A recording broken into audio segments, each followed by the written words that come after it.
Hello.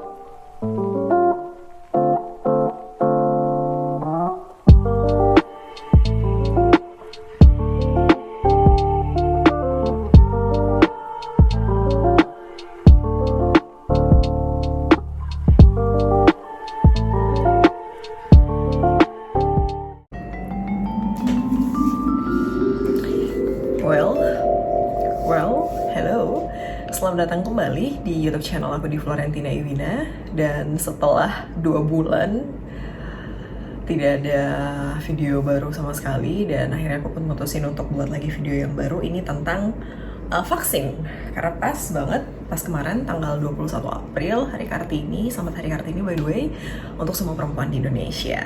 Oke, video kali ini aku mau share tentang pengalaman aku ketika vaksin di Bali. Sebenarnya banyak yang harus diceritakan, tapi akhirnya aku sampai kayak buat draft untuk yang bisa aku share ke teman-teman di YouTube semuanya tentang vaksin ini gitu kan. Jadi aku ada juga buat kemarin di Q&A, pertanyaan di Instagram, dan ada pertanyaan yang paling banyak diajukan tuh sebenarnya cuma ada 4. Tapi dari 4 pertanyaan ini aku juga mau cerita tentang persyaratan vaksin sebagai apa aja, kemudian pertanyaan yang diajukan sama petugasnya ketika kita mau vaksin itu apa-apa aja. Terus ada beberapa tahap yang harus kita tempuh ketika proses vaksin itu sendiri. Lalu yang paling penting adalah efek atau apa yang saya rasakan ketika setelah vaksin. Jadi tetap terus di sini, stay tune terus, oke?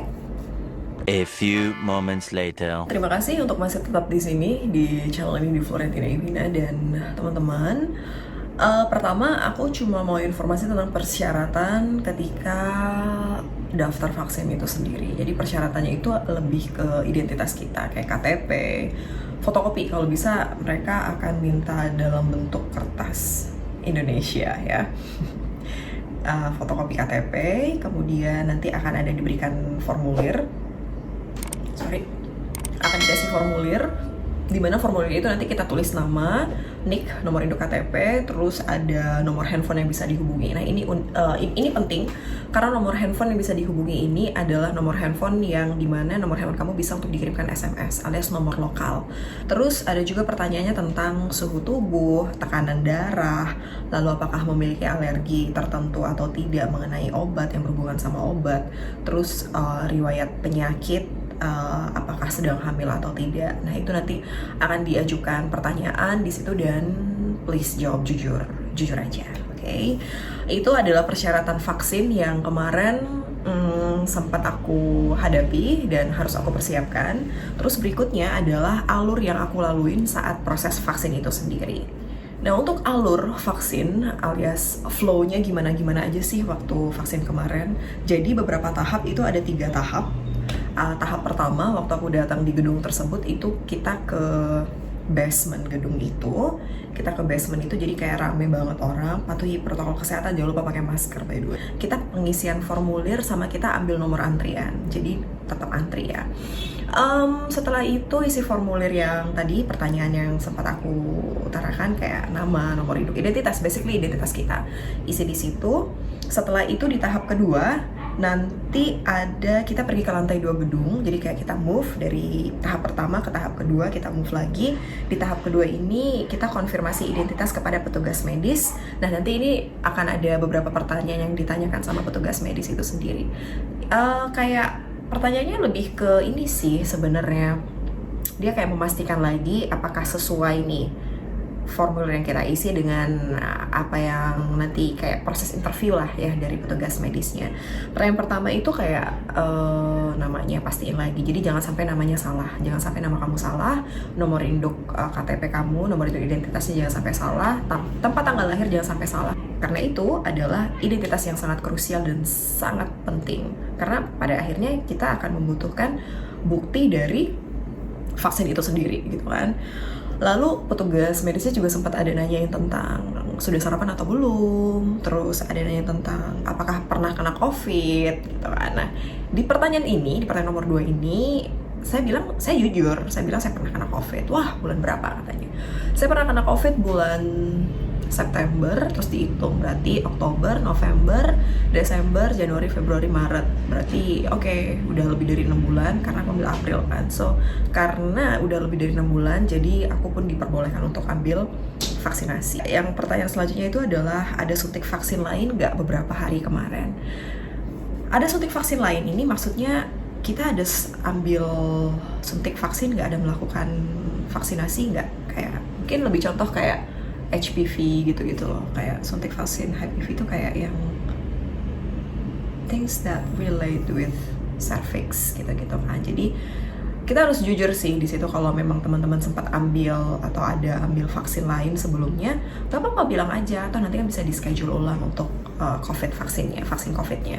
Nah, aku bilang nggak ada, and then dia juga dapet nanya tentang ada alergi nggak segala macam. Aku juga bilang nggak ada. So mostly lancar dan kita beralih ke tahap selanjutnya. Nah, setelah tahap pertama udah, tahap kedua udah, sekarang kita ke tahap ketiga itu kayak ke petugas medisnya ke lain lagi. Jadi tahap pertama, tahap kedua, tahap ketiga. Di tahap ketiga ini cek ini apa? Tekanan darah. Cek, pastikan tekanan darah kamu normal. Aku kemarin normal. Ada alergi atau enggak? Ya udah, ini kayak penting banget ya tentang ada alergi ini. Jadi aku bilang nggak ada alergi, ya udah langsung move lagi ke tempat duduk sebelah, angkat tangan, bukan angkat tangan, jadi kayak angkat. Jadi bajunya kalau bisa nanti pakai kaos aja sih, jangan pakai kayak kemeja, karena kan kalau kemeja kan kayak agak susah ditarik nih. Nah, kalau pakai kaos, karena nanti lokasi suntiknya tuh di sini, di lengan atas. Liquidnya kecil, cairannya sedikit sekali sebenarnya pas disuntik. Sebelum disuntik maksudnya, saya nanya sama petugasnya, Ibu kalau saya mau foto gimana ya? Oh udah nggak apa-apa, selfie aja. Oke, saya jadi selfie, karena kan mau minta fotoin siapa, nggak ada siapapun yang, saya kayak nggak ada yang kayak saya kenal. Dan yaudah saya sambil selfie, dan petugasnya juga ngizin, waktu itu petugasnya ada ibu-ibu baik banget. Yaudah saya selfie sama dia, kita selfie, cek udah beres, ada bukti kayak ada berapa kali selfie, I think 2 or 3 things like that. And then beres, udah gitu nanti disuruh tunggu. Jadi keluar dari ruangan itu kita tunggu dikasih jarak 15 menit karena mau ngelihat reaksi dari vaksin itu sendiri, dari vaksin itu sendiri mau dilihat reaksinya selama 15 menit. Jadi kalau misalnya nggak ada reaksi apapun, ya udah kita boleh pulang. Nah, sembari menunggu 15 menit itu kita tunggu nama kita dipanggil untuk dikasih kertas ini. Jadi kayak ada dikasih satu kertas, dan dikasih satu kertas ini dimana sambil nunggu kan. Jadi ini kertasnya ibarat apa ya, kayak sertifikat kali ya, bisa dibilang kayak sertifikat kartu vaksinasi COVID kayak gini ya, kayak kartu vaksinasi COVID di bawah pengawasan Kementerian Kesehatan Republik Indonesia. Terus ada BPJS Kesehatan, terus ada Germas, Gerakan Masyarakat Hidup Sehat. Nah, di situ ada dicantumin nomor tiket kita.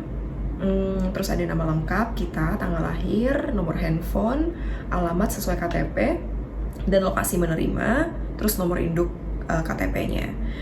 Dan ini pastikan sesuai dengan identitas kita, pastikan. Kemudian ada riwayat pemberian vaksin COVID-19, di bawahnya ada tanggal vaksinasi tanggal berapa, nama vaksinnya apa, nomor batch-nya berapa, lokasi menerima di mana, dan keterangan. Di keterangan itu kita dikasih keterangan kalau sudah diberikan vaksin dosis 1, dan nanti kita akan kembali lagi di dosis keduanya di tanggal 19 Mei. Itu berarti kalau hitung sih jaraknya sekitar 28 atau 29 hari dari vaksin pertama gitu kan. Terus ada catatan kecil di bawahnya, apabila terdapat gejala pasca dilakukan vaksinasi itu dapat menghubungi nama petugas dan nomor handphonenya. Jadi bisa dibilang ini emergency contact. Jadi kalau misalnya kita ngerasa efek atau ada apa-apa, hubungi nomor yang bersangkutan. Kan? Terus teman-teman, kita ke pertanyaan yang sering ditanyakan yuk tentang vaksin. Kebetulan saya sudah listing juga. Nggak banyak, ada 4 pertanyaan aja. Dan apakah pertanyaannya? Apa-apa sajakah pertanyaan itu? Cek di sana. Oke, pertanyaan pertama itu singkat, padat, dan jelas. Kok bisa flow? Kok bisa flow ini saya artikan sebagai, kok bisa flow kamu vaksin? Kan kamu udah pernah positif. Oke, kembali lagi. Mungkin di beberapa case kayak aku udah pernah positif COVID kan tahun lalu. Dan bisa karena jaraknya udah 6 bulan setelah COVID, setelah positif, which is September. Balik lagi aku kena September, dan ini di April, dan udah kayak 7 bulan kemudian. bisa. Dan petugasnya juga sempat memastikan kan, petugas sempat bertanya pernah kena COVID atau tidak. Aku bilang pernah. Bulan berapa? Oh berarti udah lebih dari 6 bulan, so kamu eligible, kamu bisa untuk mendapatkan vaksin gitu kan. Jadi nggak masalah kalau udah lebih dari 6 bulan untuk dapetin vaksin, bisa. Atau mungkin ada beberapa case teman-teman, silakan komen di bawah, kita saling share aja gitu kan. Berarti itu kan di luar pengetahuan aku gitu. Next, di pertanyaan kedua adalah vaksin keberapa? Oke, ini vaksin pertama. Vaksin pertama pas hari Kartini kemarin tanggal 21 April, dan vaksin keduanya nanti di tanggal 19 Mei, which is 28 hari setelah vaksin pertama. Next, yang ketiga, apa yang dirasakan setelah vaksin? Oke, ini paling banyak ditanyakan. Yang saya rasakan setelah vaksin adalah, pertama, sempat mikir, nggak ngerasain apapun. Vaksin itu jam 9 pagi, saya ngerasain efeknya itu sekitar kayak jam 2 siang, 2 PM sampai 3 PM. Jadi kayak jarak 5 sampai 6 jam setelah vaksin baru saya rasakan efeknya. Apakah itu efeknya? Oke, efeknya adalah lokasi suntik kan di sini ya, di lengan kiri atas. Jadi saya ngerasakan kayak pegel. Itu aja sih sebenarnya, lebih ke pegel. Capek enggak sih, nggak ngerasa kayak capek. Haus tuh nggak ada. Cuman beberapa temen yang sudah vaksin saya sempat nanya, mereka sempat ngerasa pegel, sempat kayak mau demam, meriang, kehausan gitu kan. Tapi kalau saya pure karena ngerasain ini aja sih, lengan atas saya aja yang kayak berasa kayak pegel banget itu aja. Tapi badan mostly fine gitu. Dan dapat vaksin merek apa, Flo? I got Sinovac. Sinovac? Oh, dapat Sinovac aja. Last but not least, saran aku buat teman-teman yang mungkin mau vaksin juga, menjelang vaksin atau mungkin lagi nunggu nih jadwal vaksinnya kapan, itu istirahat yang cukup, benar-benar istirahat sebelum dan setelah vaksin. Teman-teman ada yang mau kasih saran juga di bawah, silakan kasih komen kamu di bawah. Kita saling berbagi informasi dan aku akan sangat senang banget kalau misalnya kita atau teman-teman mau kasih pengalaman kalian vaksin gimana. Juga ada yang dapat case seperti aku yang pernah kena COVID mungkin, lalu efek vaksin itu gimana sih di badan kalian gitu kan. I really want to know, like please comment below. Nah, itu dia video tentang vaksin yang aku share di channel ini di YouTube. Terima kasih buat kalian yang udah nonton, yang udah luangin waktu di sini setelah 2 bulan gak update. Dan jangan lupa juga untuk like, comment, dan subscribe video ini. Terima kasih, karena satu lagi yang mau aku ucapin buat kalian, finally channel ini monetize. Sebenarnya monetize-nya udah dari bulan Januari. On my list sih sebagai video monetize ini, cuman kayak bener-bener belum sempat. Jadi masih hectic, sibuk banget. But ya, aku janji bakal buat video tentang monetize, video yang monetize. Itu atas berkat kalian juga yang udah nge-like, comment, subscribe, dan ngasih impact yang cukup besar. Salah satu hal yang ngebuat aku tuh percaya kalau kita mesti ngelakuin passion kita dalam hidup, karena panggilan jiwa itu kalau kita udah suka ngelakuinnya, nggak tahu kenapa kayak universe itu kayak ngebantu kita untuk ngasih, oke, this is ini hasilnya gitu loh.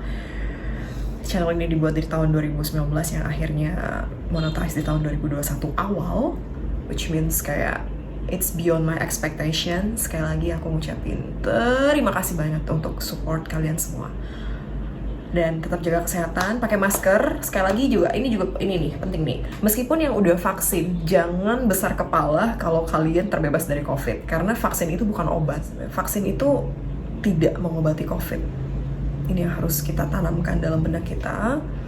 Tapi vaksin itu lebih ke membantu untuk tidak memperparah efek dari positif COVID-19. Jadi buat teman-teman meskipun udah vaksin, tetap patuhi protokol kesehatan untuk pakai masker, dan jangan terlalu bebas lah ya kalau udah kena vaksin. So, terima kasih sekali lagi. Saya mau tutup videonya. Sampai jumpa di video selanjutnya. Apakah video selanjutnya masih berhubungan tentang travel? Sudah pasti. Dan mungkin tentang monetize YouTube-nya juga coming up ya. Saya sedang menata hidup saya juga nih pelan-pelan.